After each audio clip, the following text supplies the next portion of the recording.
हरे कृष्णा। ईश्वर परम कृष्ण सच्चिदानंद विग्रह अनादिरादि गोविंद सर्व कारण कारणम। आज हम श्री ईशोपनिषद के 11वें मंत्र की चर्चा करेंगे। श्री ईशोपनिषद जो है, इसमें 11वें मंत्र में शिला प्रभुपाद जी उसके तात्पर्य में बताते हैं कि इस सृष्टि की रचना जब से हुई है, इस भौतिक संसार में हर कोई व्यक्ति जो है शाश्वत चीज़ों को प्राप्त करना चाहता है। और जैसे ही उसका जन्म होता है, वह भविष्य में यह चाहता है कि हर चीज़ें हमारे साथ नित्य रहें। लेकिन आप देखते हैं कि वह नित्य कुछ समय तक रहता है और उसके बाद में वह चीज़ें परिवर्तित होते होते और एक दिन समाप्त हो जाती हैं। तो आप देखेंगे कि हर कोई मनुष्य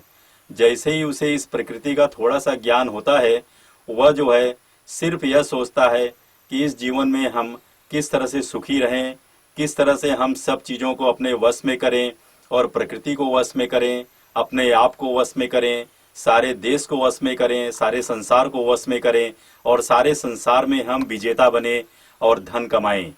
तो आपको इस विषय में श्रीमद् भागवत की एक बहुत सुंदर प्रासंगिक चर्चा हम यहाँ पर करेंगे कि इस सृष्टि के शुरुआत में जो है एक बहुत ही विशेष व्यक्ति था जो हिरण्यकशिपु के नाम से जाना जाता था। तो यह हिरण्यकशिपु जो है बहुत ही विद्वान और बहुत ही धनवान व्यक्ति था और साथ ही साथ यह भगवान की पूजा को छोड़ करके देवी देवताओं की पूजा में पूरी तरह से व्यस्त रहता था और देवी देवताओं की कृपा से इसके पास प्रचुर धन था। और वह धन, आपको आश्चर्य होगा कि जब वह पूरे संसार का विजेता हो गया और पूरे विश्व का उसके पास में धन आ गया, तो वह व्यक्ति जो है अपने जीवन में सोचा कि अब हमें कुछ थोड़ी तपस्या करनी चाहिए। और यह तपस्या वह इतनी साधना एकाग्रचित होकर के करने लगा कि सारे देवी देवता जितने थे सब उसके वश में हो गए। और एक समय ऐसा आया कि स्वयं ब्रह्मा जी भी अपने ब्रह्मलोक से उतरकर वहां पर आते हैं उसके पास और कहते हैं कि बोलो तुम्हें क्या वरदान चाहिए। तो हिरण्यकशिपु कहता है कि आप मुझे ऐसा वरदान दें कि इस पृथ्वी लोक में, चूंकि यह मृत्यु लोक है, उसे यह जानकारी प्राप्त थी कि सब कुछ यहाँ पे एक दिन नष्ट होना है, पर वह चाहता था कि हमें कोई ऐसा वरदान मिले जिससे मैं अपने इंद्रिय तृप्ति और इंद्रिय भोग को शाश्वत रूप में प्राप्त कर सकूं। और उसे प्राप्त करने के लिए जब हमारा जीवन सुरक्षित होगा, स्वस्थ होगा, तो ही हम इंद्रिय भोग कर सकते हैं। तो आप देखते हैं कि इस संसार में हर मनुष्य इंद्रिय भोग के पीछे लगा हुआ है। वह चाहता है कि हम कैसे सुखी रहें, कैसे धन कमाएं और कैसे इतना धन कमाएं कि वह सभी मनुष्यों में सबसे बड़े मनुष्य बने और पूरा विश्व हमारे अंदर हो और हम सब प्रकृति को अपने वश में करें। और आज आप नित्य प्रति ऐसी स्थिति हर व्यक्ति के भाव अभाव और स्वभाव से आप परिचित हैं। आप देख सकते हैं कि हर कोई मनुष्य इसी चेतना से इस मृत्यु लोक में कार्य करता है, लेकिन उसे सही ज्ञान न होने से यहाँ पर श्री ईशोपनिषद हमें विद्या और अविद्या की बात को बहुत गहराई से समझाता है। जो शिला प्रभुपाद जी अपने तात्पर्य में बताते हैं कि हमें इस जीवन में अगर इस प्रसंग को समझना है तो विद्या और अविद्या, इन दोनों चीज़ों को अच्छी तरह से समझ करके और साथ साथ इन दोनों का अध्ययन करना चाहिए। और इन दोनों के अध्ययन से जब आपका तुलनात्मक अध्ययन होगा, तब आपको पता चलेगा कि वाकई में हम यह विद्या इस तरह से प्राप्त करके किस तरह से अपने जीवन को शाश्वत रूप में ले जा सकते हैं और भगवान के धाम में शाश्वत रूप से हम जीवन को चला सकते हैं और सब कुछ इंद्रिय भोग हम पा सकते हैं जो इस जीवन में हमें चाहिए। लेकिन चूंकि हमें विद्या का नॉलेज नहीं होता है, इसलिए हम अविद्या यानी जो चीज़ अपूर्ण है उस ज्ञान को इस जीवन में प्राप्त करने की दिशा में चलते हैं। और जैसे हिरण्यकशिपु ने सब कुछ प्राप्त किया और अंत में जब उसे कोई रास्ता नहीं मिला तो उसने तपस्या का मार्ग ढूंढा और यह तपस्या का मार्ग ढूंढ करके वह ब्रह्मा जी से प्रार्थना करने लगा कि मुझे आप ऐसा वरदान दीजिए कि मुझे इस पृथ्वी पर 84 लाख योनियों में कोई भी जीव, कोई भी शस्त्र और किसी भी परिस्थिति में कोई मुझे मार नहीं सके। और पर इस चीज को, यह वरदान देने में ब्रह्मा जी अक्षम रहते हैं। वो कहते हैं कि हम ऐसा वरदान तो नहीं दे सकते, लेकिन चलो कोई बात नहीं, तुमने इतनी तपस्या की है तो हम तुम्हें यह वरदान देंगे, तुम इस संसार में जितने भी जीव हैं और जितने भी प्राणी हैं, जितने भी शस्त्र हैं और जितना आकाश में, जल में, किसी भी स्थान पर तुम्हारी मृत्यु नहीं होगी। लेकिन आपको पता है कि भगवान पूर्णमिदम अर्थात वो पूर्ण है और इस ब्रह्मांड के परे हैं, और ये ब्रह्मांड उनके द्वारा कंट्रोल है, उनके द्वारा पूरी तरह से अपने अंदर वो इसको लिए हुए हैं, और हर जीव को, हर व्यक्ति को वो बहुत सूक्ष्मता से देखते रहते हैं कि यह जीव क्या कर रहा है। और यहाँ पर आप देखेंगे कि यह व्यक्ति हिरण्यकशिपु जो है, यह इस तरह से वरदान मांग करके वह जो है सोचता है कि अब मैं जीवन में अमर हो गया। हिरण्यकशिपु, हिरण्य का अर्थ है सोना, गोल्ड, और कश्यपु का अर्थ है बिस्तर। आप देखेंगे कि हर मनुष्य स्त्री और बिस्तर